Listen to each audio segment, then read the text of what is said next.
I grew up watching the cheapskates, right? And I used to wonder, how can someone be so stingy? How can someone, live like that as a child? But now, as an adult, I do understand some of the cheapskates, hey? Even though some of them were very extreme, but I must say I do understand them to a certain extent. Welcome to my channel, guys. My name is Nono. Here we discuss everything finances. So today I wanted to share with you my journey to financial freedom. Those of you who have watched my previous videos know that I fell back into debt after having been financially free. So however, now I'm trying to liberate myself, and I am trying, one of the ways in which I'm trying to do that is via minimalism, just living the most minimal life as I possibly can. Hence, the cheapskates. I'm now thinking about the cheapskate. You say, am I now a cheapskate? Because I'm trying by all means to live a very minimal life. So I'm going to share some of the ways that I am going to use for my journey in order for me to try and reach financial freedom, a financially free place in my life. So number one, I used to eat out a lot. I'd crave pizza, I'd go and buy it. By the end of the day, when I was reconciling now and checking my statement, I saw that no, it would not do. So that's one thing that I'm going to cut out. I used to, when I'm checking my statement, I'd buy wings, I would buy like maybe an ice cream, but at the end of the week, when I add that money, you find that I would have spent something like 300 rand, which is money that I can direct towards my debt. So as of this month of September, I've started to stay away from just basically eating anything that I have to buy. If I want to eat anything, I eat it in the house, or I make tea or something. As someone who works from home, this is very easy because I spend most of my time inside the house, and I always make it a rule that before I go out, I'll eat and I'm full, so that I don't get tempted to buy anything outside. Number two, I live in a place where we use prepaid electricity, and electricity has become very, very, very expensive. And we buy our electricity per week, and we buy 100 rand per week, which gives us 33 units. And then after about 2 times of buying, it goes down to 29 units. So one of the things that I've used now to save electricity is to make sure that when I'm boiling my water, I always boil the water that I need.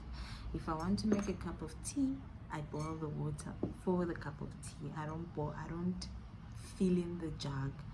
I just boil the water for the cup of tea, and that is all. And then for other things such as cooking, of course, it's just to always make sure that I cook fast meals. Anything that takes a long time to cook, I'd use a pressure cooker, but nowadays I just basically stay away from meals that take more than an hour to cook. And I've seen that I've been spending lesser and lesser on electricity since I started just being mindful of that. And another thing that I take my babies to school every morning, and so we all have to bath as a family. So what I did, I went to Tshwane Market, which is affectionately known as Marabastad, and I bought a 10-liter of water of a bucket that is an element. So what I do is that I fill in that water, and then we share. The twins will take half, and then I would also take half to bath, so that minimizes having to boil water and to use a geyser. It's like a mini geyser system, because the geyser, having to switch on the geyser would mean that would pay a lot of money on electricity. So that has worked perfectly fine. The bucket goes for around 60 rand in Marabastad, and 60 rand is around $3, and that is it. That is all that I had to use in order for me to get hot water. Sorry for that. And another thing that I just recently discovered, the twins are getting older now, and them getting older, it means that they eat most of the things that we eat, and I always make sure that I incorporate all the vegetables in their meal, and to make sure that they have a balanced diet. So their milk is very expensive, you guys. A can 1.8 kg retails for around 300 rand, which is around $20. So I've decided to not wean them off completely, but just to minimize. So before, they would drink milk every now and then, every hour. When they cry, you give them a bottle of milk. As a result, a can of milk would only last us for about a week or less. So I've decided to say that no, like, let's be strategic, because already they are eating a balanced diet, so they need their milk, of course, because they're still under the age of 2. They're 15 months old. So what I've done is that I pack 2 bottles for them when they're going to school, and then when they come back from school again, they have another 2 bottles, and then when we are going to bed, they have another 2 bottles. And in between, I'm now teaching them to drink water. Water is life, guys. Water is life. So what they in between, they drink water and they will be fine, and they love water. The other one really loves water. The other one is still struggling. So for me, I've seen that I've saved, and with this mechanism I've saved around 600 rand, because remember I used to buy 4 every week, 1 every week, which is 300 rand. So 4, which means that that's 1,200. So now I've cut that into half, and we're only spending 600 rand, which is around $30, and that is just making things so much easier for me. Another thing that I've also discovered is to buy things in bulk, right? So when I go to I went to Checkers the other day, and Starsoft was cheap. It went for 60 rand for 2. So I had 200 rand in my pocket, and I decided to buy 4.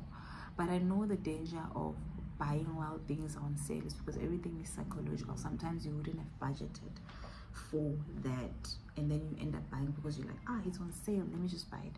So what I decided was just I do my groceries for the basic stuff. I do them in bits and pieces.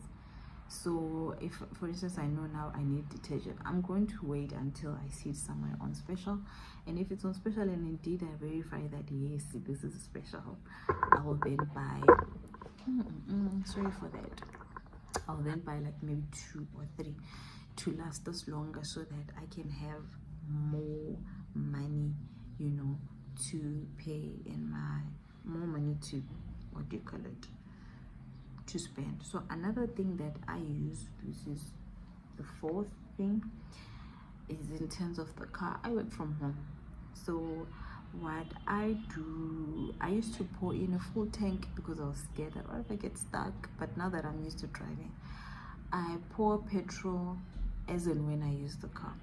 The twin school is 3 kilometers away, so that one is not a problem, because then it means that with 100 kilometers I can drive several times. So I would only pour in like 200 rand, and then I'll pour in as and when I need to, instead of pouring in full tanks, which I sometimes see that you end up driving mindlessly. But when you know that you don't have petrol, you are mindful of where you go. So that's another thing, that I've been doing. So hopefully those 5 mechanisms that I'm using, like, it's just my rules, it's just my 5 rules of now just making sure that I'm living the most minimal life as I possibly can, in order for me to save, even if it's just 100 rand, because it's very important for me right now to be able to pay off my debt and see how I move on along. Please feel free to share also your tips on how you are living minimally and where you are trying to cut in order to realize more financial freedom. Until the next video, please remember to subscribe, like, and also comment. Bye.